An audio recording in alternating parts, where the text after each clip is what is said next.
अब next topic हमारा well foundation construction है, जिसके लिए मैं आमंत्रित कर रहा हूँ engineer Karunesh Kumar Singh, x senior design engineer BRPNL।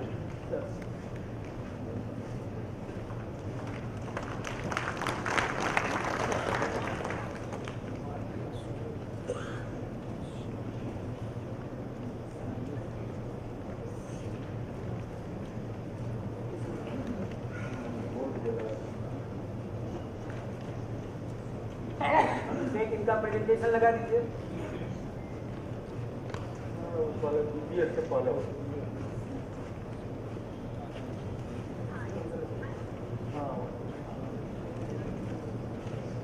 धन्यवाद। वेल फाउंडेशन से पहले एक टॉपिक बीच में आया था, कट ऑफ वाल और कर्टेन वाल का एक सवाल है। कोई इंजीनियर साहब जेई साहब बोल रहे थे कि कट ऑफ वाल हम लोग कहते हैं कि सीपेज को बंद कर दें।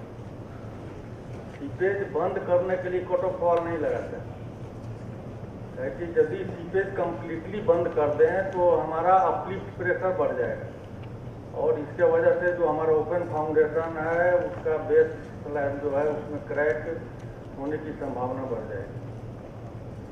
उसमें हम लोग सीपेज पाथ बढ़ा दें, इसके वजह से हम लोग कट ऑफ वाल का प्रोविजन रखते हैं।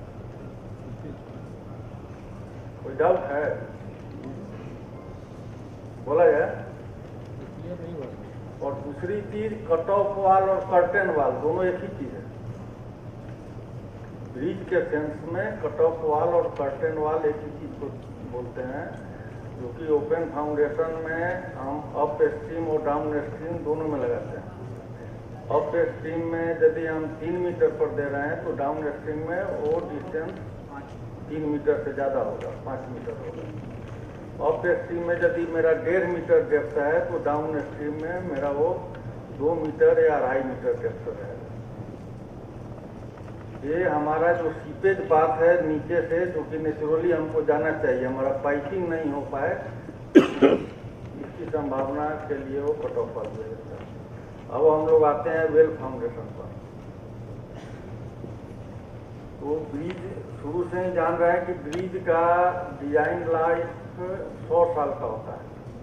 उसमें कुछ आइटम है, एंसिलरी आइटम, एक्सपेंशन ज्वाइंट हुआ, आपका बियरिंग हुआ, बियरिंग कोट हुआ, ये सब तो 5-10 साल में आपको चेंज करने की जरूरत पड़ती है। लेकिन जो मेन उसका फाउंडेशन का पार्ट है, सब स्ट्रक्चर का पार्ट है, सुपर स्ट्रक्चर का जो मेन गडर है, ये सब 100 साल के लिए बनता है। तो इसमें कि इंजीनियरिंग के सबसे रूट पर आप लोग जूनियर इंजीनियर हैं और सबसे पहला दायित्व तो आप लोगों का होता है कि उस काम को हम पहले अच्छी तरह से समझ लें और साइट पर उसको कैसे हम इम्प्लीमेंट कराएं।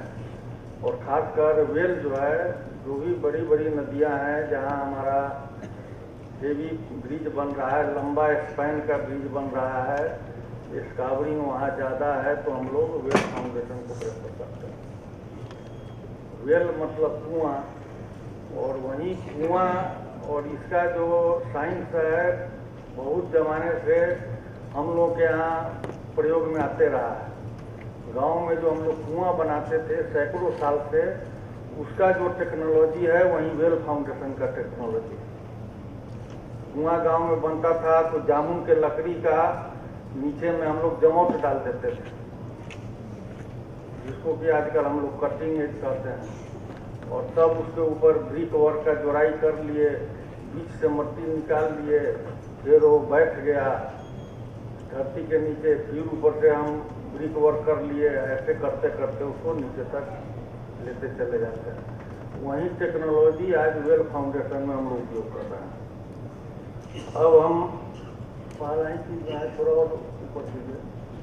जब आप साइट पर जा रहे हैं काम करने, तो जूनियर इंजीनियर के पास इतना कागज आप अपने पास रख लीजिए, कॉपी ऑफ अप्रूव्ड ड्राइंग, जो भी आपका NIT से अप्रूव्ड होकर के ड्राइंग आया है वो ड्राइंग आपके पास रहना चाहिए।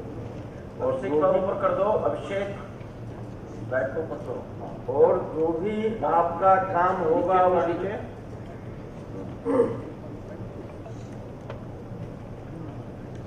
जो भी आपका काम होगा उस ड्राइंग के अनुसार काम होगा, न कि एस्टीमेट के अनुसार काम होगा।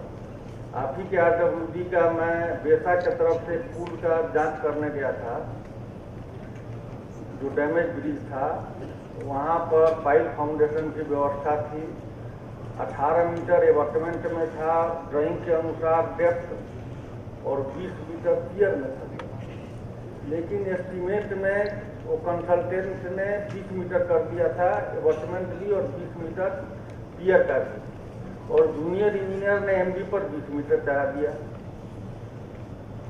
जबकि आपके ड्राइंग में 18 मीटर है एबटमेंट, लेकिन आपका एस्टीमेट बन गया है 20 मीटर, तो आप काम करा दिए 20 मीटर। एक्चुअली काम भी हुआ 20 मीटर।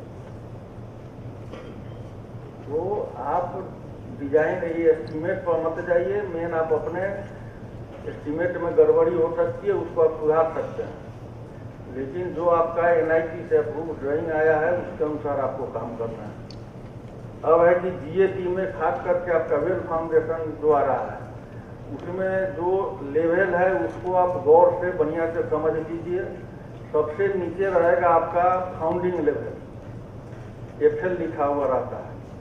फाउंडिंग लेवल जहाँ पर कि आप कुआं को सींक करके रेस्ट कराते हैं, वो फाउंडिंग लेवल हुआ। उसके ऊपर आप कुआं में देखिएगा लिखा हुआ रहेगा MSL, मैक्सिमम एस्कावर लेवल। तो वो MSL तक ही हम लोग इंटरमीडिएट प्लगिंग करते हैं। अब है कि जनरल लोगों को कंफ्यूजन है कि एस्कावर डेप्थ किसको कहते हैं। जनरली लोग यही समझता है जो ओरिजिनल एग्जिस्टिंग ग्राउंड लेवल है उसके नीचे जितनी मिट्टी हमारी बह गई वहीं हमारी एस्कावर डेप्थ हुआ, जबकि एस्कावर डेप्थ HFL से लेकर जितना हमारा नीचे एस्कावर हुआ है वो डेप्थ एस्कावर हाइट माने जाती है। जो भी हमारा HFL है उस HFL से लेकर के नीचे जितना हमारा एस्कावर हुआ है वो हमारा एस्कावर डेप्थ हुआ। और जो एस्कावर डेप्थ है वेल फाउंडेशन में, एक हम थोड़ा बहुत डिजाइन का भी चीज बता दे रहे हैं, हालांकि आप लोगों को उतनी जरूरत नहीं है, लेकिन बेसिक जानकारी चाहिए। जो हमारा एस्कावर डेप्थ है उसका मिनिमम 1/3 आपका ग्रिप चाहिए ग्राउंड लेवल, उतना पेनिट्रेशन आपका वेल का उसके अंदर में चाहिए मिनिमम। ये मिनिमम क्राइटेरिया है वेल फाउंडेशन। उसके बाद आपका सर्वे और सॉइल रिपोर्ट चाहिए कि आप का जो सिंकिंग कर रहे हैं तो जिस अनुसार डिजाइन हुआ उस अनुसार आपका सॉइल स्टाटा का यदि रिपोर्ट है तो आप पता कर लीजिएगा कि हाँ सही जा रहा है कि नहीं। वर्क ऑर्डर की कॉपी चाहिए, BOQ चाहिए, कॉन्ट्रैक्ट डॉक्यूमेंट चाहिए, और साथ ही साथ जब आपका एजेंसी एग्रीमेंट करता है तो उस टाइम में अपना वर्क शेड्यूल बना कर देता है। CPMO पर्ट के हिसाब से वो लोग बना कर देते हैं, बार चार्ट में भी बना कर देते हैं कि हम कमेंसमेंट ऑफ वर्क से लेकर कंप्लीशन डेट तक किस महीने में कौन कौन काम करेंगे। उस अनुसार आप उसका वेरीफाई करते रहिएगा। यदि वो डिले करता है तो आप LD काट सकते हैं बिल में। यहाँ तुमने शेड्यूल पर काम नहीं किया तो पर डे के हिसाब से आपका SBT टेंडर में सब है कि कितना आपको उसका डिले LD काटना है। अब आ जाते हैं कि जब आप निर्माण स्थल पर जाते हैं तब उस समय आपको क्या क्या प्रिलिमिनरी का काम करना है, शुरुआती काम, क्योंकि यही शुरुआती काम आपके काम को गाइड करेगा कैसे आप आगे ढंग से कर सकते हैं। पहले तो जो साइट लोकेशन है वो तो जिस समय आपका सर्वे हुआ होगा उसी टाइम वो अलाइनमेंट फाइनल हो गया होगा, वो आपको फाइनल नहीं करना है। वो उस टाइम में ही आपका अलाइनमेंट यदि गए होइएगा सर्वे के टाइम में तो एक फाइनल अलाइनमेंट पर वो अपना आपको कोऑर्डिनेट दे दिया रहेगा। चाहे सर्वे के टाइम में यदि आप डिमार्केशन करा लिए रहिएगा उस साइट लोकेशन पर आप चले जाएं, साइट को एजेंसी से जितना भी है लोकेशन को साफ करवा दें और वहाँ पर साइट ऑफिस से लेकर के लेबर हटमेंट से लेकर के और जो भी कंस्ट्रक्शन मटेरियल का स्टोरेज है उसकी व्यवस्था करा दें। जनरली बालू को लोग जमीन पर ही डाल देते हैं, तो आप एक ब्रिक फ्लैट सोलिंग करा करके और तब वहाँ पर बालू को स्टोर करें। छर का स्टोरेज जो है कभी भी साइट पर मट्टी पे ही नहीं, एजेंसी मैक्सिमम साइट पर लोग गिरा देते हैं, चाहे अधिक से अधिक नीचे बल्ला गिर लगा देंगे। आपको चाहिए कि एक बीच का वाल 2-3 6 फीट 10-10 फीट पर, चूँकि उसकी हाइट आपका लगभग 40 फीट के 12 मीटर के आसपास होती है छत की लंबाई। तो स्पेसिंग पर आप थोड़ा ऊंचाई का दीवार बना करके और उस पर आप छत को स्टोरेज करवाएं। ये आपका आगे जंग लगने की संभावना नहीं रह सकती। आप उनसे एजेंसी से लैब की स्थापना करवाएं। ये सब पहले ही करा लेंगे, अलाइनमेंट फिक्स करने से पहले तो एजेंसी कर भी देगा। बाद में आप जो मेरा प्रैक्टिकल अनुभव है, बाद में उसको पीछे कितना भी पड़िएगा, एक बार काम स्टार्ट कर दिया वो न कोई लैब स्थापित करेगा न कुछ करेगा। तो ये काम पहले आप करा लें। एक भैट का निर्माण करवा लें, वहाँ पर जो क्यूब टेस्ट करें तो उस क्यूब को वहाँ आप क्यूरिंग के लिए रख सकें। सही तरीका है क्यूब का क्यूरिंग का, जिस कंपोनेंट का आपने क्यूब बनाया है, यदि पियर शाफ्ट का क्यूब बना रहे हैं तो पियर शाफ्ट पर ही आप उस क्यूब को रख दें, और जैसे क्यूरिंग पियर शाफ्ट की हो रही है वैसे ही क्यूब की क्यूरिंग होनी चाहिए। लेकिन ऐसा होता नहीं है, हम लोग अलग से उसको क्यूरिंग कराते हैं, जांच कराते हैं। उसके बाद एक सबसे जरूरी चीज है, खासकर वेल फाउंडेशन के केस में, एक टेम्पलेट बना लें। टेम्पलेट मीन्स मतलब 6 मीटर 8 मीटर डाया का एक सोलिंग करके ऊपर से हल्का पीसीसी करके प्लास्टर पनिंग करके एक प्लेटफॉर्म बना ले प्लेन। वो आपको काम देगा कि कल होकर के वहाँ पर जब वो कटिंग एज मोल्ड करना शुरू करेगा तो मिस्त्री उसी पर पहले वो पेंसिल से बना लेता है। कोई छर है, खास करके आपका वेल कर्व का जो स्टीरअप बनाएंगे आप, वो स्टीरअप का साइज वो जमीन पर ही बना लेता है टेम्पलेट पर, और उसी के अनुसार वो मोड़ता है। तो वो सबसे जरूरी चीज़ है कि सही शेप साइज का आपका वो छर का काम कर सके। उसके बाद सब जो भी प्रोक्योरमेंट कर लीजिए मटेरियल का, कंस्ट्रक्शन इक्विपमेंट का व्यवस्था आपको करवाना है। बैचिंग प्लांट कहने के लिए है बैचिंग प्लांट, और हम लोग जो रेट भी एजेंसी को दे रहे हैं वो मिक्सचर मशीन का नहीं देते हैं, वो बैचिंग प्लांट का ही देते हैं। बैचिंग प्लांट की व्यवस्था कर दें तब ये आप डिजाइन यूनिट्स को का क्वालिटी आप मेंटेन करा सकते हैं साइट पर।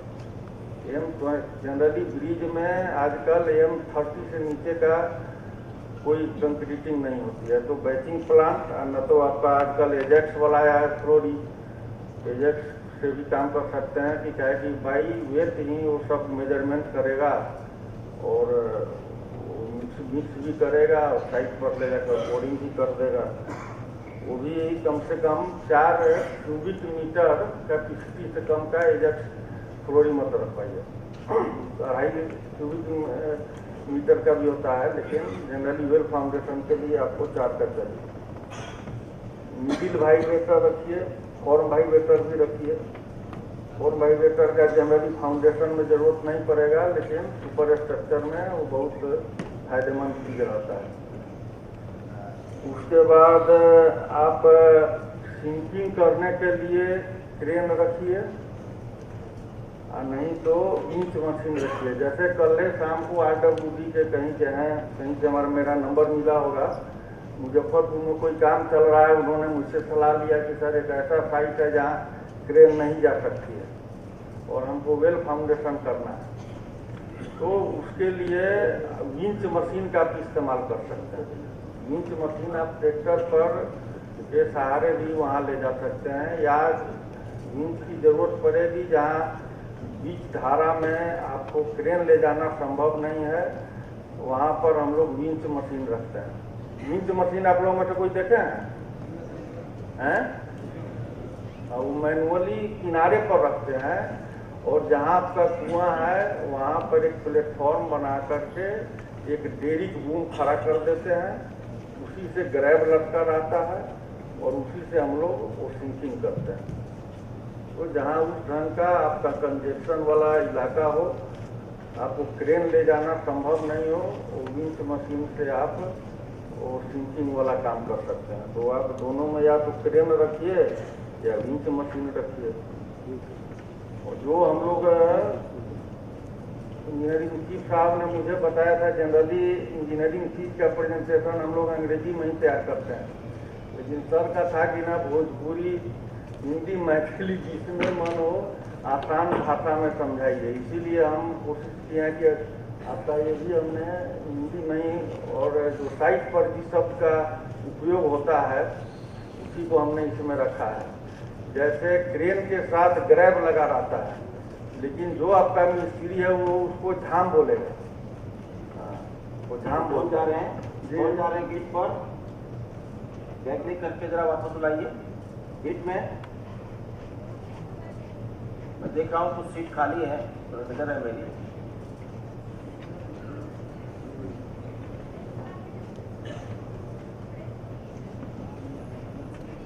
अच्छा मीडिया वाला। तो जिससे वो मट्टी हम निकालते हैं उसको झाम बोला जाता है वहाँ लोकल भाषा में, लेकिन उसको ग्रैब बोलते हैं। उसकी व्यवस्था कीजिए। उसके बाद एक चीजल की व्यवस्था करनी होगी। चीजल मतलब जो ISMB ज्वाइंट होता है, आई सेक्शन का जो ज्वाइंट है उसका एक किनारा को तिरछा करके आपको नुकीला बना करके रखिए कि कहीं आपका जब नीचे क्ले का स्ट्राटा आ जाए तो उस टाइम में चिजलिंग करनी पड़ेगी, नहीं तो ऐसे आपका ग्रैब मट्टी नहीं निकाल पाएगा। नहीं निकाल पाएगा तो आपका वो होगा नहीं। ये व्यवस्था पहले करवा लीजिए। ये नहीं कि हमारा कुआं जाकर फंस गया तब एजेंसी ला रहा है, चिजल बना रहा है। ये साइट पर पहले जब काम स्टार्ट कर रहे हैं उससे पहले रख लीजिए। उसके बाद आपको ज़रूरत पड़ेगी, जब कुआं बॉटम प्लगिंग के बाद की ज़रूरत आएगी तब होगा उसको प्लगिंग करने के लिए या तो हम लोग क्रीमी पाइप से करें। आजकल ज़्यादा बेहतर है क्रीमी पाइप से करना, जिससे हम लोग पाइलिंग करते हैं ताकि सही तरीके से आपकी प्लगिंग हो पाएगी। Creamy pipe minimum 200 mm dia से कम का नहीं होना चाहिए, नहीं तो पहले के समय में प्लगिंग बॉक्स से भी करते थे। प्लगिंग बॉक्स का ऊपर और नीचे का पार्ट खुला रहता है और जब उसको मटेरियल ऊपर कंक्रीट आप डाल देते हैं तो उसको बंद करके क्रेन के थ्रू नीचे लटका दिया जाता है, और जहां आपका नीचे वाला फंडिंग लेवल पर गया तो ऊपर से ही वो क्रेन ऑपरेटर झटका मार करके खोल देगा, मटेरियल वो चला जाएगा। तो या तो प्लगिंग बॉक्स का जुगाड़ कर लीजिए या क्रीमी पाइप का। सबसे ज़रूरी है काम स्टार्ट करने से पहले कंक्रीट ब्लॉक कम से कम 10-15, यदि 3 स्पैन का भी ब्रिज है तो 10 पीस में आप कंक्रीट ब्लॉक बनवा लें, जो 1 metre by 1 metre by 1 metre का भी बनवा सकते हैं, 1 क्यूबिक मीटर का। कि जब कुआं को आपको कैंटिलेज देने की ज़रूरत पड़े या वो सिंकिंग नहीं हो रहा है, ऊपर से लोड देने की ज़रूरत पड़े, तो पहले से आपके पास मौजूद रहेगा कंक्रीट ब्लॉक, तो उससे आपको उस समय दिक्कत नहीं होगी। नहीं तो बाद में चिल्लाते रह जाइएगा, वो एजेंसी नहीं करेगा, बालू का बोरा डाल करके काम चला देगा। साथ साथ वहाँ सुरक्षा उपकरण की भी व्यवस्था कर लें। साइट पर भी काम हो रहा है, हेलमेट ही सब लगा रहना चाहिए उसके पास, आपके लिए भी और जो वहाँ पर लेबर हैं उन लोगों के लिए भी। अब अगला बढ़ाइए आवश्यक पंजी। अब है कागज हमेशा आपके पास रहना चाहिए। वर्क मॉनिटरिंग के लिए डेली प्रोग्रेस रजिस्टर, दैनिक प्रगति पंजी, ये आप बनवा लीजिए। एक साइड में दिनांक रहेगा, दूसर का कॉलम में रहेगा कार्य का नाम और तीसरका में आप अपना साइन करेंगे, वहाँ एजेंसी का आदमी साइन करेगा। कार्य के नाम में मान लीजिए आपका आज हुआ वेल कल फर्स्ट लिफ्ट की ढलाई हुई तो कितना मीटर से कितने मीटर तक हुई, ये आपका डेली प्रोग्रेस रजिस्टर रहना चाहिए। किसी दिन काम नहीं हुआ, केवल शटरिंग का ही काम हुआ, तो वो सब रिकॉर्ड रहेगा, तो आपको पता चलेगा। हायर ऑफिशियल भी साइट पर जाकर पता कर सकते हैं कि कितना दिन हमारा काम बंद रहा है और कितना दिन हमारा काम चल रहा है। एक साइट ऑर्डर बुक आप खोल लीजिए, जो कि असिस्टेंट इंजीनियर के सिग्नेचर से खुल सकता है, और उसमें जो भी हायर ऑफिशियल आएंगे कोई ऐसा रिमार्क देते हैं कि वेल में वैसा आ सकता है सिचुएशन कि कोई अलग से ऑर्डर देने की जरूरत पड़ जाए, तो वो सब की आवश्यकता रहेगी। एक रेनफोर्समेंट रजिस्टर और कंक्रीट रजिस्टर, ये हर हाल में जेई को मेंटेन करना है साइट पर। यदि आप दोनों बना लेते हैं रेनफोर्समेंट और कंक्रीट रजिस्टर, तो कल होकर आपको बिल बनाने में भी सहूलियत होगी, मेजरमेंट में दिक्कत नहीं होगा। एक sinking register tilt shift record के लिए, वो अपेंडिक्स में हमने लगा दिया है, लास्ट में देखिएगा आप लोगों को मिलेगा, वो टिल्ट शिफ्ट का रिकॉर्ड कैसे करना है वो सब दिया है। उसके बाद आपका क्वालिटी टेस्ट फाइल एक फोल्डर रखिए, जिसमें जो जो आप टेस्ट कर रहे हैं, जनरली है कि क्यू का 10% आपको खुद साइट पर टेस्ट करना है, तो वो सब रिकॉर्ड आपके पास रहना चाहिए। और साइट पर लेवल मशीन भी रखिए, थियोडोलाइट या टोटल स्टेशन भी रखिए, और क्यूब मोल्ड पर्याप्त संख्या में रखिए कि ढलाई हो सेम उसी टाइम में आपका क्यूब की ढलाई कर लें, उस पर डेट लिख दें, किस कंपोनेंट का काम है। A1 फर्स्ट लिफ्ट है, A1 फर्स्ट लिफ्ट लिख दीजिए, डेट लिख दीजिए और उसको क्यूबिंग के लिए रख लीजिए। एक जेई के पास 30 मीटर का टेप और एक 5 मीटर का स्टील टेप हर हाल में रहना चाहिए। वो एजेंसी ठेकेदार के भरोसे नहीं, उसके बैग में ये दोनों सामान रहना चाहिए। और एक वर्नियर कैलिपर सबसे जरूरी चीज है। आपके पास कोई हर काम करते आप लोग तो नए हैं, जब आप 10 साल काम कर लीजिएगा तो छत देकर आप बता दीजिएगा कि 16 mm का लोहा है कि 20 mm है, 28 mm है कि 32 mm है। ये आपको शुरू में ये अनुभव का चीज़ है, अनुभव से पता चल जाएगा। 28-32 में ज़्यादा फर्क नहीं होता। आपका प्लेट है 100 बाई 10 का एंगल है, या 12 mm की प्लेट है, तो आपको पता नहीं चलेगा कि 12 mm है कि 10 mm का है। एजेंसी 10 mm का ही बना कर मिलेगा, बोलेगा 12 mm से। स्लाइड कैलिपर से रखिए कि आप उसका एक्यूरेट थिकनेस नाप सकें, ये सबसे जरूरी है। आगे बढ़ेगा।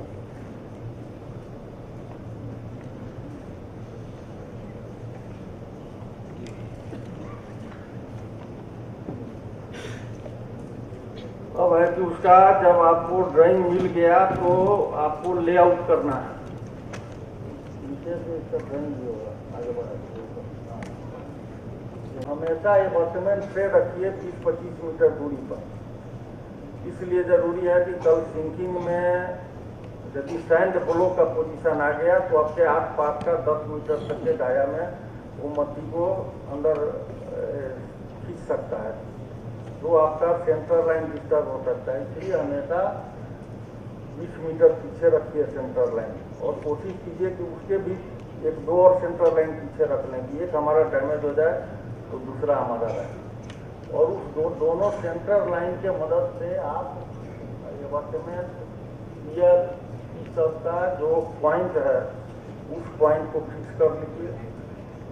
उसके लॉन्गिट्यूडनली मतलब एलॉन्ग ब्रिज डायरेक्शन में भी आगे पीछे आप रेफरेंस पॉइंट दे दीजिए, और एलॉन्ग रिवर डायरेक्शन में भी आप रेफरेंस पॉइंट दे दीजिए। ये हमेशा सुरक्षित रहना चाहिए।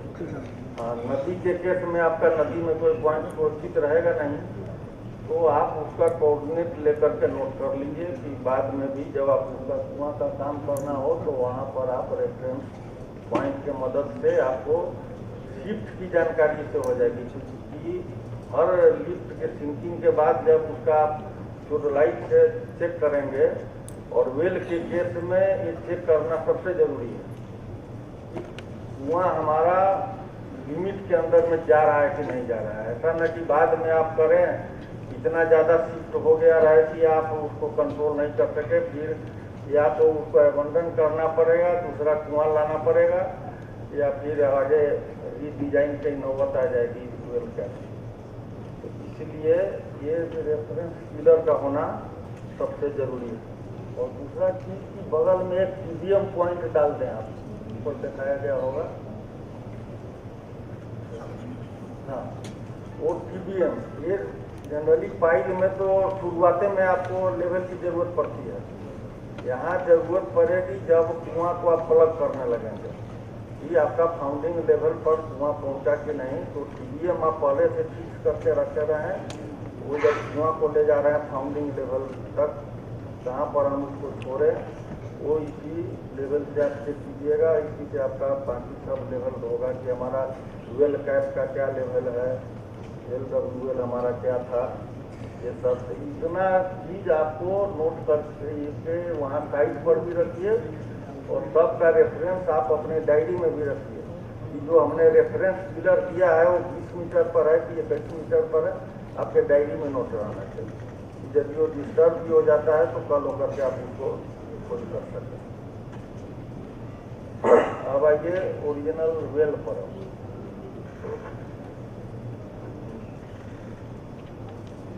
अच्छा, अब है कि वेल में जनरली वेल का मत तो समझ रहे हैं कि गोलाकार, लेकिन वेल का टाइप आजकल अलग अलग भी होता है। जनरली हम लोग जो यूज कर रहे हैं वो सर्कुलर वेल यूज करते हैं। ये सर्कुलर वेल हम लोग 12 मीटर डाया तक के लिए हम सफिशियंट है। उसे यदि ज़्यादा डाया का होता है तो डबल डीप का हम लोग इस्तेमाल करते हैं। कहीं कहीं वेल सर्कुलर के बदले रेक्टेंगुलर भी इस्तेमाल करना होता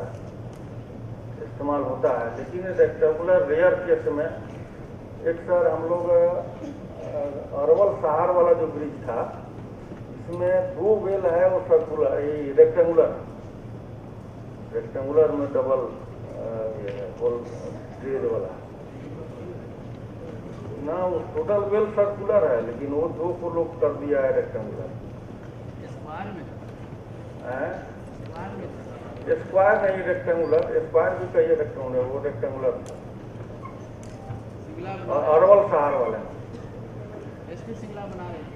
हाँ हम लोग का व्यवहार बनाया था। लेकिन वो जनरली वहाँ हम लोग करते हैं कि जहाँ ज़्यादा डेप्थ तक ले जाना जरूरी नहीं हो, जहाँ ओपन से भी काम हमारा चल रहा है।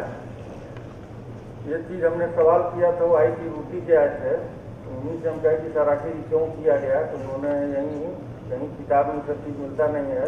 उन्होंने बताया कि जहाँ हम ओपन फाउंडेशन पर भी काम चला सकते हैं, लेकिन क्योंकि हेवी स्ट्रक्चर हमारा है तो इसीलिए हम लोग रेक्टेंगुलर दे सकते हैं। तो रेक्टेंगुलर में है कि कॉर्नर एज रहता है, जिसके वजह से आपको सिंकिंग में कठिनाई आती है। ज़्यादा डेप्थ के लिए हम लोग रेक्टेंगुलर नहीं कर सकते। वेल फाउंडेशन का कंपोनेंट सबसे पहला देखिए, आपका दिया हुआ है, सेक्शन दिया हुआ है वो कटिंग एज का। एक कटिंग एज है, नाम से ही समझ रहे हैं कि ये काटता है। ये सबसे नीचे वाले पोर्शन में इसलिए देते हैं कि हमारा कुआं को सिंकिंग जब हम कर रहे हो, वो बीच में जो छेद रहा था, पहले इसका कंपोनेंट जान लीजिए, बीच का जो छेद रहा उसको कहते हैं ड्रेज होल, और स्टेनिंग बोलते हैं जो चारों ओर आपका सॉलिड शाफ्ट सर्कुलर शाफ्ट है वो आपका स्टेनिंग हो गया। तो वो ड्रेज होल से जब हम मट्टी निकालते हैं तो कुआं हमारा आसानी से सिंक करे, इसीलिए एक नुकीला हम लोग ये करते हैं। इसका जो IRC कोड कहता है कि इसका वेट 40 kg पर मीटर से कम नहीं होना चाहिए।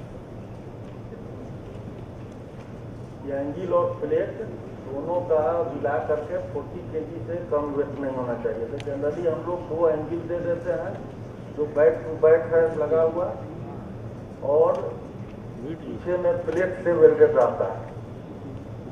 ये जनरली फिलेट वेल्ड रहता है ना, इसका फिलेट वेल्ड और बट वेल्ड में तो आप लोग यही लोग हैं, जानते ही होंगे दोनों में क्या डिफरेंस है।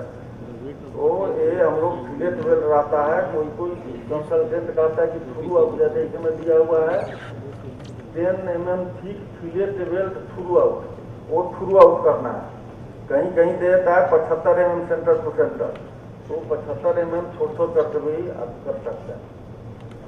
तो पीछे में वो आपका 16 mm का प्लेट है और उससे वो एंगल लगा हुआ है 110 बाई 110 बाई 10 का। इसमें ध्यान देने की बात है कि जो आपका एंगल है और प्लेट है, ये देखिए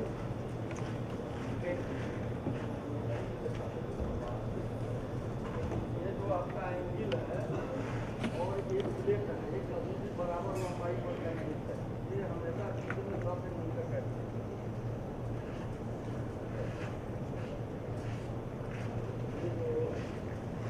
ये जो बैक है आपका, ये 10 mm का हमेशा चाहिए, ये वाला ऊपर में। इसीलिए ये हमारा थिंकिंग में ये हमारा ये एज का काम करेगा ये पोर्शन। अब है कि एक तो हमारा यदि 6 मीटर का ही वेल है, तो 6 मीटर का वेल के लिए आपका जनरली वो जो प्लेट मिलेगा या एंगल मिलेगा 12 मीटर का मिलेगा। तो 22 मीटर दाया का तो पेरीमीटर का तो आपको मिलेगा नहीं। तो हम 2 प्लेट 2 या 3 जगह इसको जोड़ते हैं प्लेट को। तो प्लेट को ये नहीं कि हम सीधे वेल्ड कर दें, इसके लिए हम वो ये करेंगे, ये जो स्प्लाइस बनाएंगे, देख रहे हैं, ये स्प्लाइस है 600, 300 इधर 300 इधर, और ये यदि 240 का है तो ये 220 का ही रहेगा। तो क्या है कि इधर भी हमको 10 mm का गैप दे दे बीचे में कि हमको सिंकिंग में ऑब्स्ट्रक्शन नहीं पड़े। और ये 600 का जो हम दिया हुआ 600 का हम जो प्लेट स्प्लाइस प्लेट दे रहे हैं, वो हम थ्रू आउट यहाँ पर वेल्ड करेंगे। ये वाला पोर्शन हमारा थ्रू आउट वेल्ड होगा, ये पोर्शन। और इसमें बोल्ट दे करके हम लोग 4 बोल्ट इधर और 4 बोल्ट इधर, इससे हम लोग वोल्टेज कर देते हैं। सो दैट कि कल होकर के कहे कि आप जब कटिंग एज नीचे जमीन के नीचे ले जा रहे हैं, आपको पता नहीं है कि नीचे पत्थर मिलेगा, चट्टान मिलेगा, कि आप पुराना कोई लोहा का पुल है जमीन के नीचे बरसों पुराना, वहाँ जा करके ये डिस्टर्ब टूटे नहीं। ऐसा ना कि ये प्लेट अलग हो जाए, ये प्लेट अलग हो जाए, आपका कटिंग एज डिस्टर्ब हो गया तो ऊपर का सब काम खप हो जाएगा। इसीलिए इसका कटिंग एज पर खास करके ध्यान देने की जरूरत है, वो जब आप वहाँ पर रखने लगे। अब कटिंग एज में क्या करते हैं कि ये जो लोहा है कटिंग एज में, ये लोहा आपका वर्टिकल लोहा जाता है। ये लोहा जो जाएगा वो ये फ्रेमिंग के वर्टिकल में जाएगा। और जो ये वेल कर्व की जो सर्किंग लगाएंगे, कटिंग एज तो हमने फिक्स कर दिया, और उसके बाद वेल कर्व का जब हम सर्किंग लगाएंगे तो लगाएंगे यहाँ पे आउटर फेस से, जो प्लेट का बाहरी फेस है उस फेस से हम लोग सर्किंग लगाएंगे। जनरली ढेर जगह साइड पर लोग गड़बड़ी कर देते हैं मिस्त्री लोग, जो बाहर वाला जो 16 mm का प्लेट है उसके अंदर में लोग लगाएगा, ये बाहर में रह जाता है, जबकि वो वेल कर्व के फेस में वो रहना चाहिए, वो वाली सर्किंग।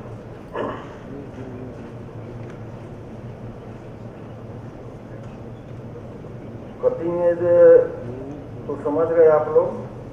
कटिंग एज से हमने लोहा बांध करके वेल कर्व का हमने कटिंग रेनफोर्समेंट का काम हमको करना है। अब है कि कटिंग एज जहाँ पर हमने सेंटर पॉइंट रखा, वहाँ पर कटिंग एज को प्लेस करने से पहले उस जगह को पूरा ड्रेसिंग करके और प्लेन कर लेंगे। जनरली है कि यदि आपका ड्राई पोर्शन में आपका वो पॉइंट आ रहा है तो उसमें कम से कम 1.5 मीटर आप खुदाई करके कर लीजिए। ये 1.5 मीटर खुदाई से एजेंसी को लाभ होगा कि वो 1.5 मीटर तो उनको सिंकिंग नहीं करना पड़ेगा ना, तो 1.5 मीटर खुदाई करके रख लीजिए। ध्यान देना है यही कि जो हमारा आइलैंड पर जब भी बनाएंगे प्रोविजन यदि रहेगा तो हम सर्विस रोड देंगे। यदि आइलैंड नहीं है तो यदि आपका कंसल्टेंट सर्विस रोड दे दिया है तो उस सर्विस रोड को ये से हटा देना है। सर्विस रोड और डाइवर्सन में फर्क है।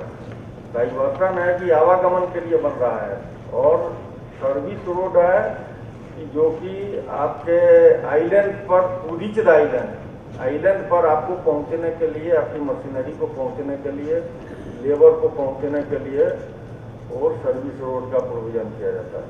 यदि आइलैंड नहीं है तो सर्विस रोड भी नहीं रहेगा। ठीक है।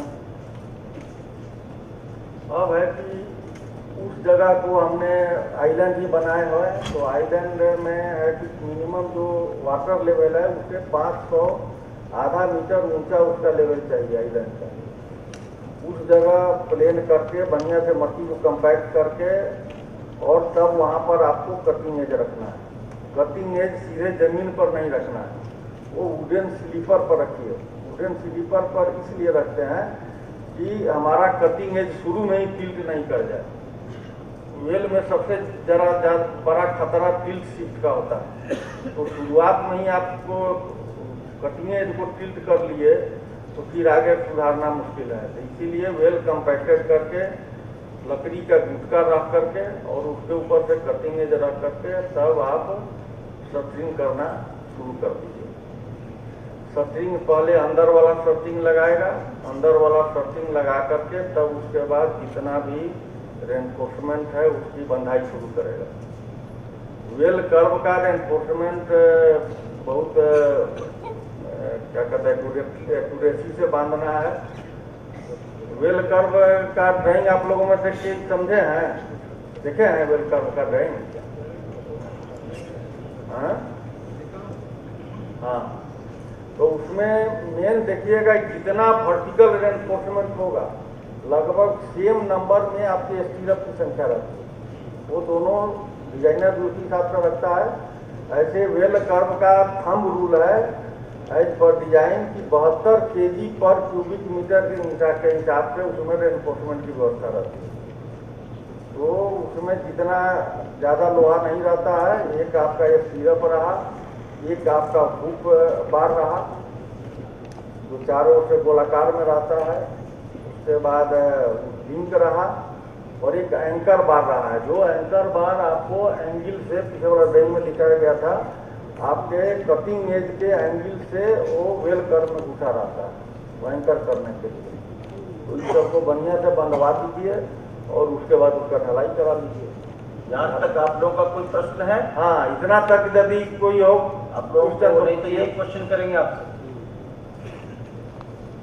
कुछ लोगों को मैं देख रहा हूँ तो आराम मुद्रा में चले गए। एक आदमी खड़ा हो, ये माइक को चाहिए, माइक से बोलिए ना, माइक से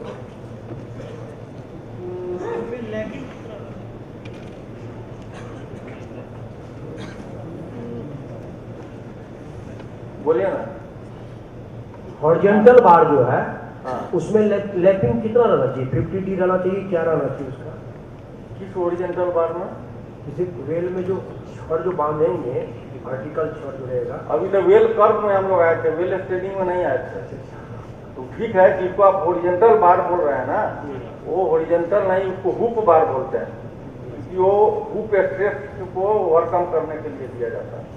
तो हुक बार है, तो हुक बार में जो भी आप ओवरलैपिंग देते हैं, उस टेक्निकली आपको ओवरलैपिंग तो देना ही है, लेकिन उसका पेमेंट एजेंसी को नहीं होगा। किसी भी रेनफोर्समेंट में जो आप चेयर देते हैं,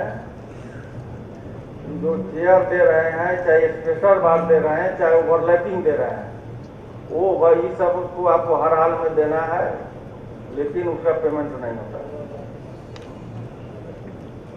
वो उसके रेट में इंक्लूड रहता है। जो हम रेट एनालिसिस करते हैं, 1 टन के बदले 1.05 टन का करते हैं। वो सब उसको खुद देना है।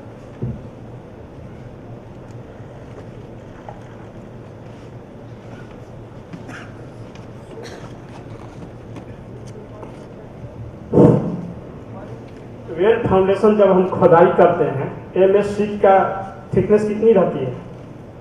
इसकी थिकनेस MS शीट का जो नीचे जाता है, हार्ड रॉक का MS शीट, हाँ, वो तो एंगल ना रहता है, वो कटिंग एज कहिए उसको। कटिंग है। कटिंग एज का एक ही क्राइटेरिया है कि वो 40 kg पर मीटर से कम नहीं होना चाहिए। कहाँ तक ले जाना है इसको? ये इसको डेप्थ कितना तक ले जाना है? वो आप कैसा एंगल रखते हैं। यदि आप रख रहे हैं 110 बाई 110 बाई 12 का, दो एंगल दे रहे हैं, प्लेट रख रहे हैं, आप 12 mm 16 mm भी दे सकते हैं।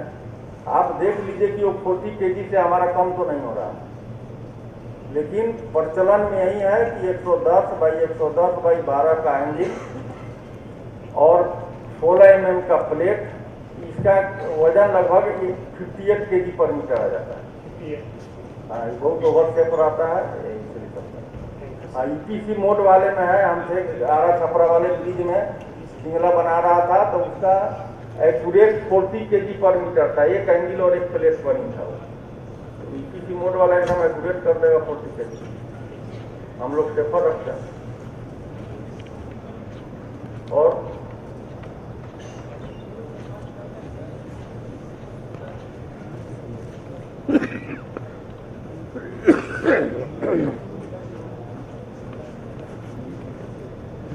आगे बढ़े। हाँ बोलिए। सर क्यूब जो कास्ट करते हैं तो पर क्यूब कितना number of cube sir cast करना है?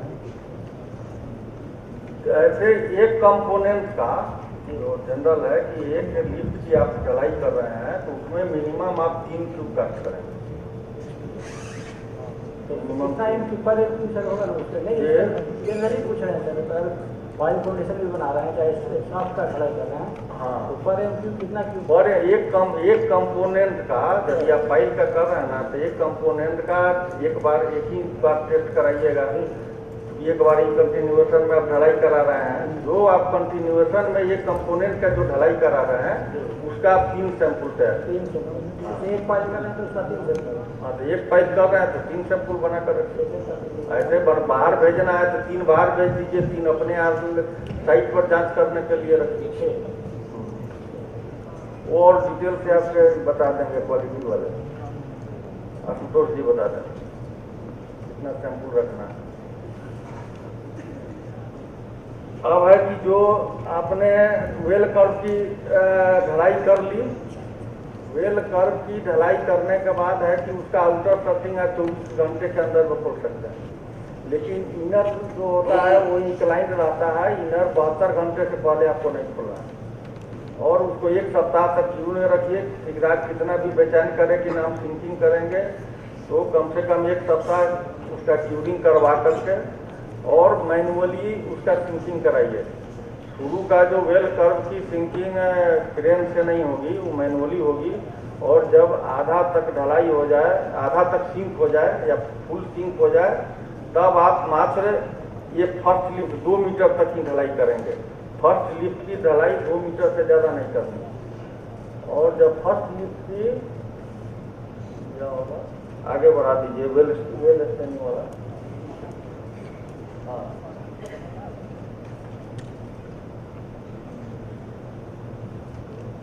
वेल कुछ डिजाइन का पार्ट हम दे दिया है वेल स्टेनिंग में, कि वेल स्टेनिंग में मिनिमम थिकनेस 500 mm से कम नहीं होना चाहिए। और ऐसे इसका थिकनेस केडी रूटेल से निर्धारित होता है। ये कांस्टेंट है जो कि आपका कंक्रीट वाले RCC वाले में 0.03 इसका मान लिया जाता है। जो 0.0 है वो 0.03 होगा, ये कमर है। तो आपका प्रिंटिंग है। जी जो है एक्सटर्नल डाया है, और एल जो है depth of well below top of well का है, और LWL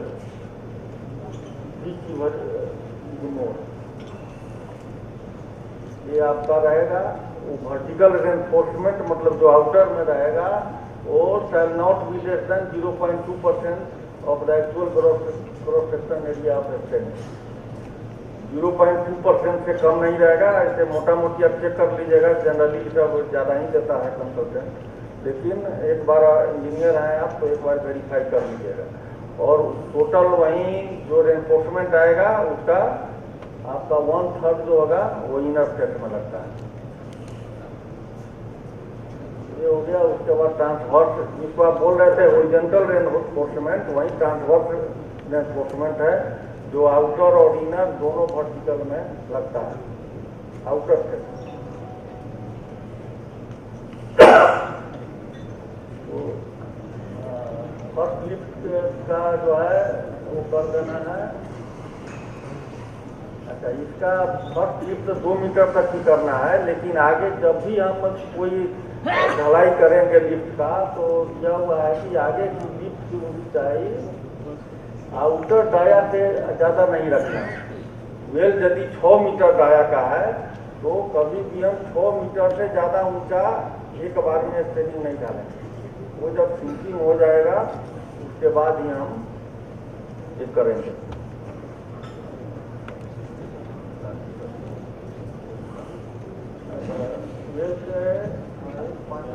देख लीजिए, वेल में चौथा, वेल स्टेनिंग की ढलाई में मैक्सिमम 450 mm थिकनेस का लेयर रखना है।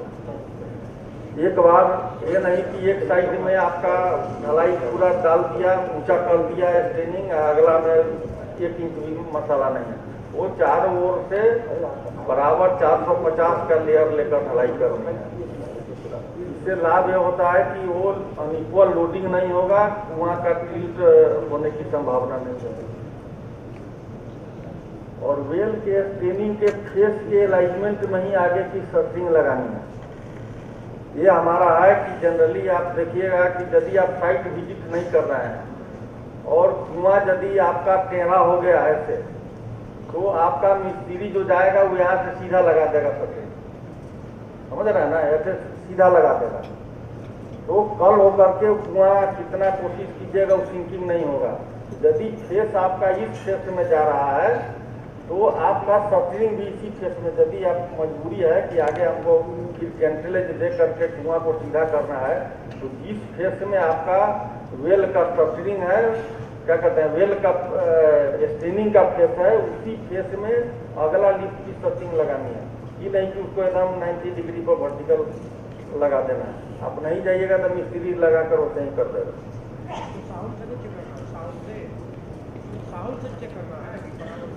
ना ना, आप तो देख रहे हैं ना कि हमारा हल्का तिरछा स्टेनिंग हो गया, तो अगला सर्टिंग भी इसी फेस में लगाएगा। हाँ, नीचे वाला में तो सर कॉलर लगा देते हैं, कॉलर से नहीं होता हाँ, नीचे वाले स्टेनिंग में सर कॉलर का वो तो ठीक है, कॉलर लगा देते हैं, कॉलर तो लगाते हैं सर्टिंग को लगाने के लिए, लेकिन उसी फेस में लगाना है, जैसे है उसी फेस में लगाना है। अब है कि हर ढलाई के बाद जब आपने सटरिंग खोल लिया, फिर ऊपर का लिफ्ट लगा रहे हैं, तो ये वेल कर्व के पोजीशन से ही आप अंदर का भाग देख लीजिए कि कहीं कोई क्रैक तो नहीं है। आपके स्टेनिंग में या वेल कर्व में कहीं हल्का फुल्का क्रैक तो नहीं मिल रहा है। यदि क्रैक है तो उसका ट्रीटमेंट करने का बहुत उपाय है। क्रैक छोड़ देने से करो तो जमीन के अंदर चला गया, प्लगिंग हो गया, वो 10 साल बाद जब अंदर आपका उस होकर के पानी घुसेगा, एनफोर्समेंट को डैमेज करेगा, तो आगे प्रॉब्लम होगा। तो इसीलिए यदि कोई क्रैक है, कुछ वैसा एबनॉर्मलिटी मिलती है, तो हायर ऑफिशियल को खबर कीजिए, वो उसका ट्रीटमेंट करेंगे। एपॉक्सी ग्राउटिंग या कोई और मेथड से उसका सुधार करेंगे। ये हनी कॉम्ब क्यों होता है? ना कारण क्या है हनी कॉम्ब होने का? हनी कॉम्ब होने का मेन कारण है कि आपने जो सटरिंग किया वो लीक प्रूफ नहीं रखा। आप मसाला उसमें डाले और आपका पानी चू गया, है ना, या आपका सेग्रीगेशन हो रहा है। आप 1.5 मीटर से ज़्यादा, आप लोग जान रहे हैं कि 1.5 मीटर से ज़्यादा से हमको ढलाई नहीं करनी है। आप एक के बाद फर्स्टिंग लगा दिए, 3 मीटर का ऊपर से तगार से पटक रहे हैं, तो सेग्रीगेशन होगा तो हनी कॉम्ब होगा। तो यदि वो प्रॉपर केयर रखिएगा, खास करके जो आप सर्चिंग लगा रहे हैं, वो सर्चिंग में आप बीच में गैप में आप पैकिंग रखिए। आजकल स्पंजी पैकिंग आता है, वो पैकिंग लगवा दीजिए कि हमारा उसमें से स्लरी बाहर नहीं निकले। वो नहीं निकलेगा तो आपका हनीकॉम्ब होने की संभावना कम हो जाएगी। वर्स्ट कंडीशन में यदि आपका हनीकॉम्ब आ भी गया तो अपने सामने कराइए। मिस्त्री पीछे में क्या करेगा, वो एक आध के मसाला में उसका ये कर देगा, प्लास्टर कर देगा। आप कर दिया M30 का प्लास्टर कर दिया 1 8 में 1 10 में। यदि कराना भी है तो 1 3 के मसाला में करवाइए। हनीकॉम्ब आ गया तो उसका यदि फिनिशिंग भी कराना है।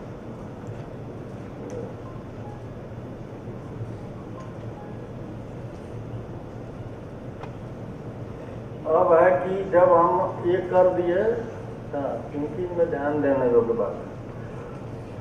जब आप इसी तरह से हर लिफ्ट का आप ढलाई कर रहे हैं, फिर उसके बाद सिंकिंग कर रहे हैं, जिसको गलाई बोलते हैं, गलाई कर रहे हैं, ढलाई कर रहे हैं, तो इसमें मेन आपको ध्यान देना है कि टिल्ट शिफ्ट ज़्यादा मतलब आपके आउट ऑफ रेंज बाहर नहीं चला जाए।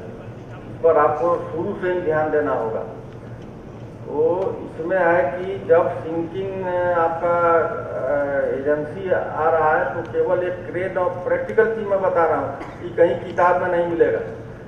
आपको केवल क्रेन ऑपरेटर बैठा रहेगा, वो अपना केबिन में और वहीं से नीचे का बालू निकाल कर बाहर फेंक रहा है। जबकि आप देखिए रेट में एनालिसिस में एक सिंकर का प्रोविजन, जिसको सारंग बोलते हैं, उसका प्रोविजन दिया रहता है हमारे रेट में, लेबर के रेट में। सारंग का काम है कि वो रहेगा उस कुआं पर, और कुआं पर एक दाना लगा करके जो ऊपर से हमारा ग्रैब गिर रहा है उसको बीचों बीच सेंटर में डलवाएगा करके।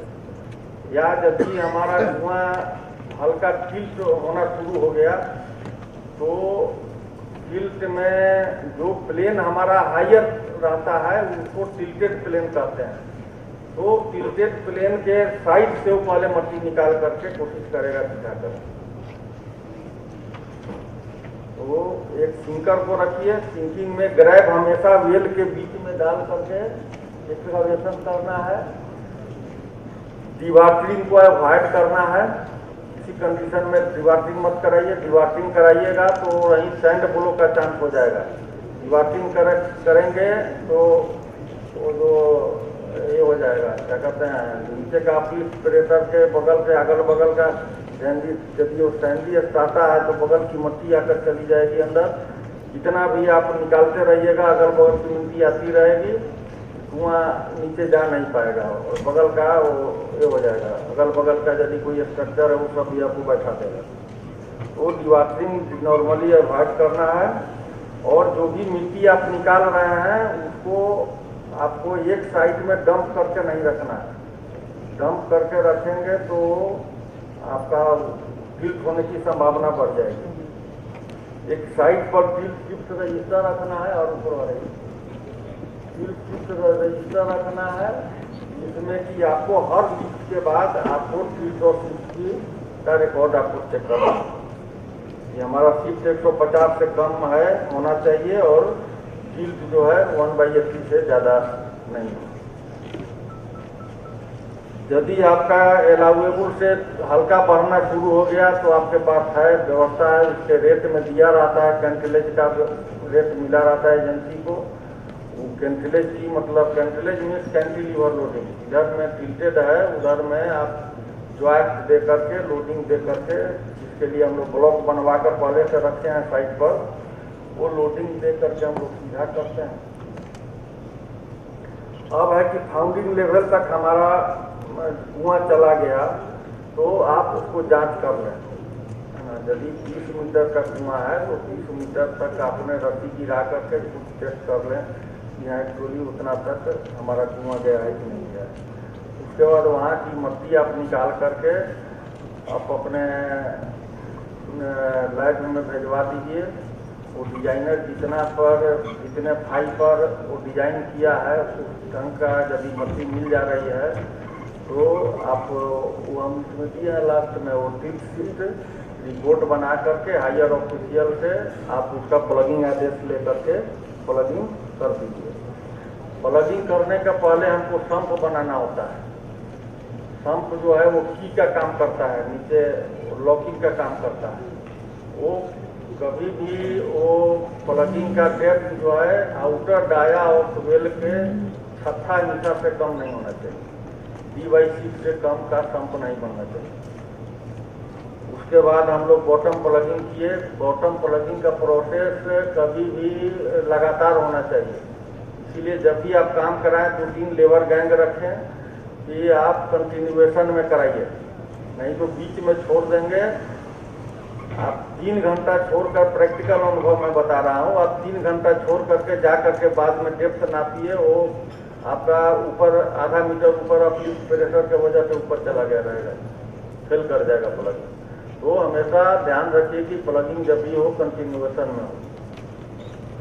बॉटम प्लगिंग करने के बाद उसको 7 दिन तक कुछ नहीं करना है।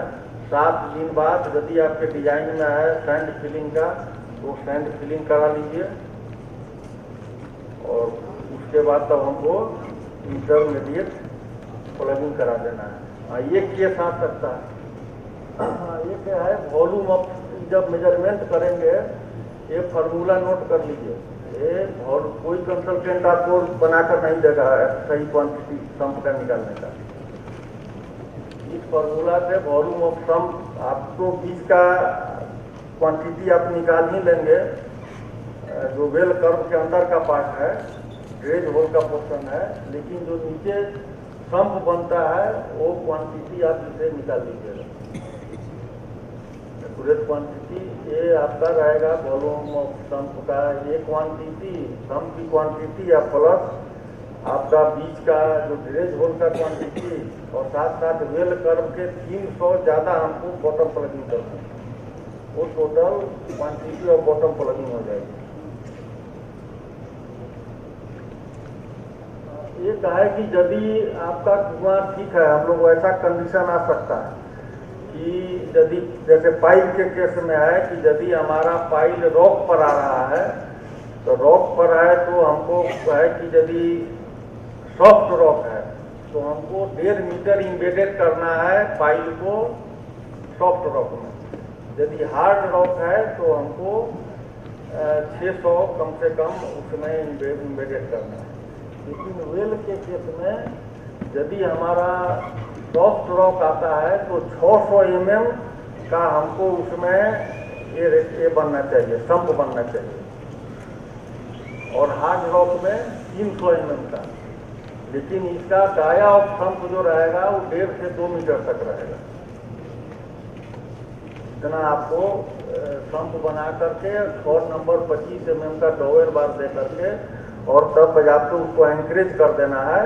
तब उसके बाद हम लोग बॉटम प्लगिंग करेंगे जब ये सिचुएशन आता है तब।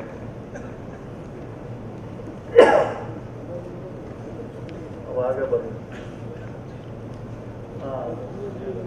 सैंड फिलिंग, साफ जो बालू मिले, कोई कचरा वाला बालू नहीं हो और मट्टी का भी अंश नहीं हो, ये मिला करके हमको वो ये कर देना है, सैंड फिलिंग करके बॉटम प्लगिंग कर देना है। कहीं कहीं आपका उसके बाद तब इंटरमीडिएट प्लगिंग करना है। इंटरमीडिएट प्लगिंग जो होता है हमेशा मैक्सिमम स्कावर लेवल पर होगा।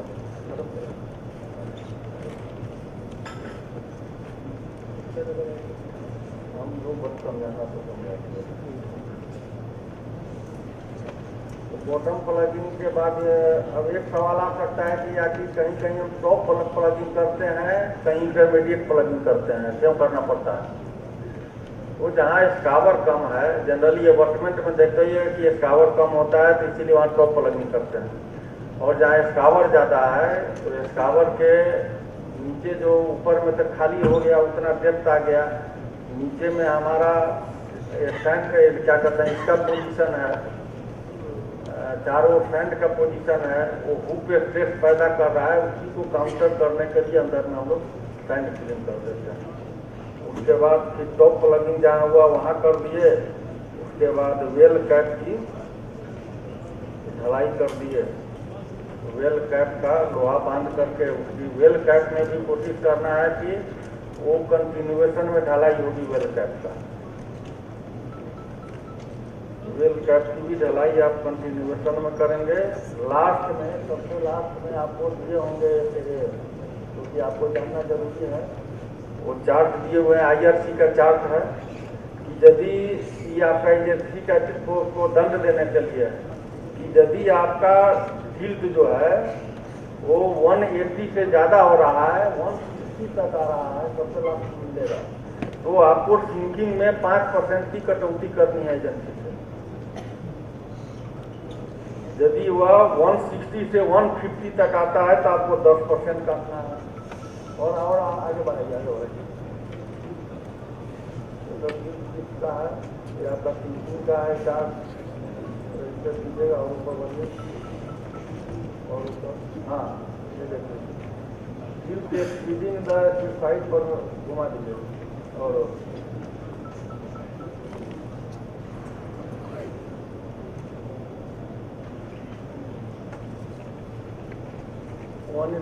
उसको 5% आपका थिंकिंग में उसको कोई एजेंसी को कटौती की जाएगी। 1/60 है से लेकर 1/50 तक है तो 10%। ये तो केवल आपका गिल्ड का हुआ। यदि शिफ्ट आपका 150 के बाद 200 तक होता है तो 2% कटौती होगा। 200 से एक्सीड करता है 300 तक 5%। इतना उसकी गलती से हो रहा है, इसलिए कटौती करनी है। ठीक है, और कोई इससे रिलेटेड क्वेश्चन हो तो पूछ लीजिए।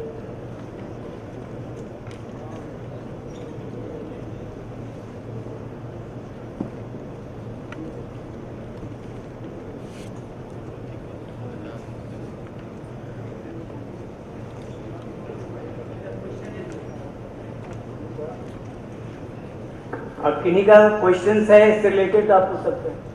तो टिल्ट को कैसे मेजर किया जाता है उसका तरीका बता दीजिए। माइक करा क्यों, आप लोग माइक क्यों नहीं दे रहे हैं? उसका सर हम किए हुए हैं,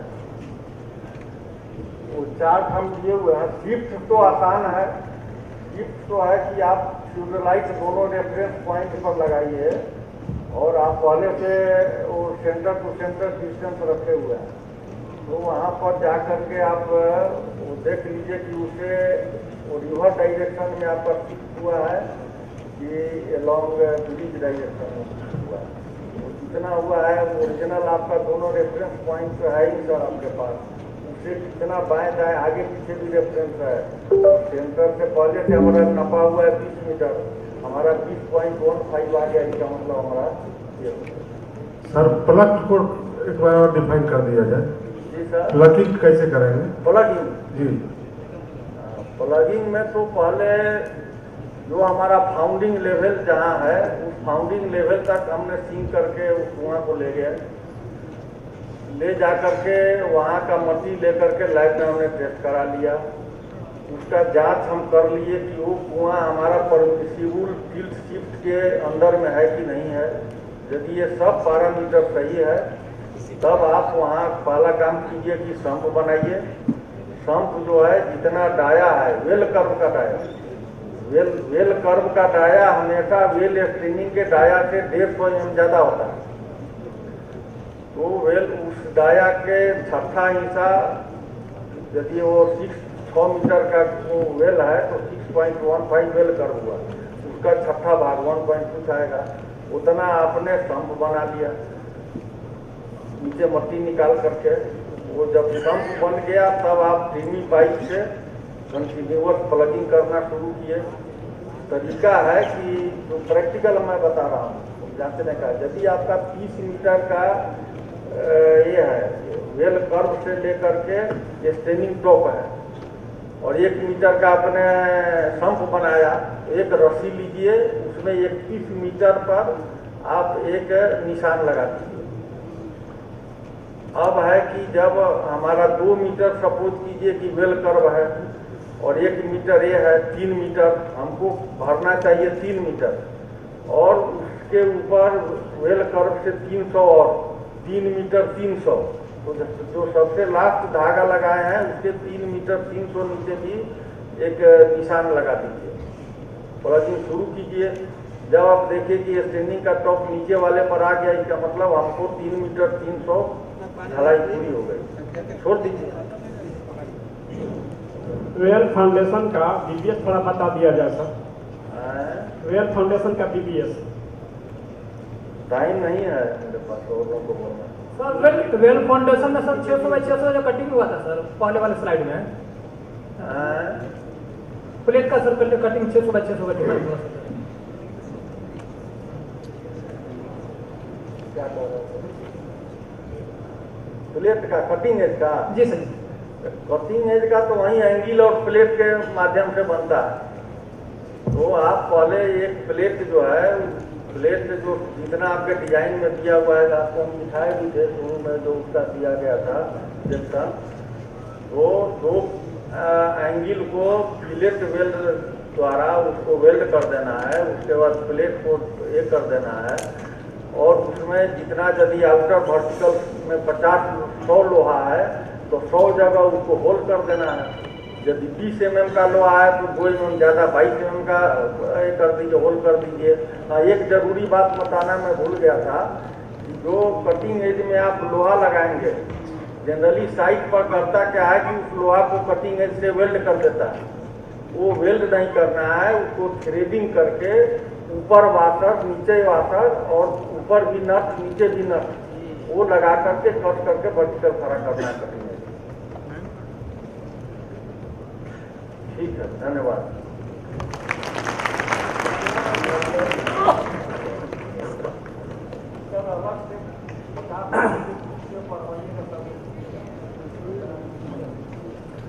धन्यवाद।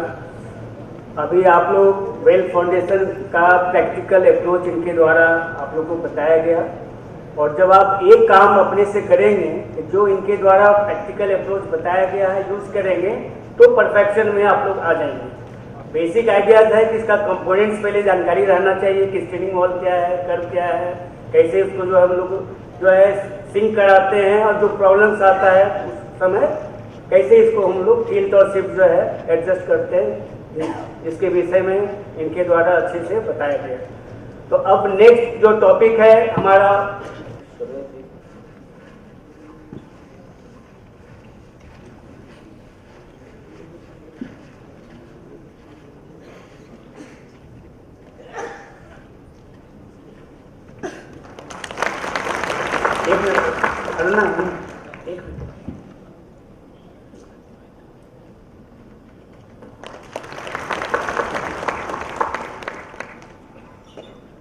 विजय कुमार सर।